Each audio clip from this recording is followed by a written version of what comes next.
त्याला पण त्याला तिकडे मी या मी अंकुश म्हात्रे, रिक्षा युनियनचा कार्याध्यक्ष.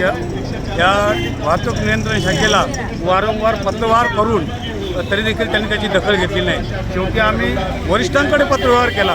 मग वरिष्ठांनी आमच्या नेते पुंडलिक म्हात्रे यांशी संपर्क साधला आणि त्यांनी सांगितलं की तुम्ही आंदोलन करा.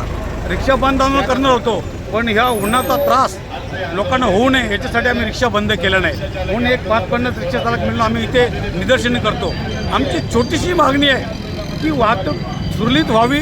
त्यासाठी 3 कॉन्स्टेबल, फक्त 3 कॉन्स्टेबल वाहतूक इथेशी वेस्टला द्यावेत. एक रसरंजन नाका, भले रोड आणि दीनदयाळ चौक, या चौकात 3 कॉन्स्टेबल असले तर वाहतूक सुरू होईल.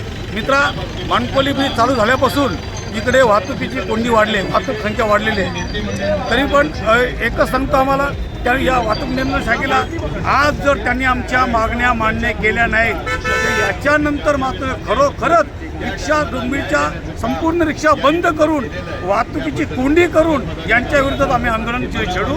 एवढं तुम्ही आमचं म्हणणं आहे.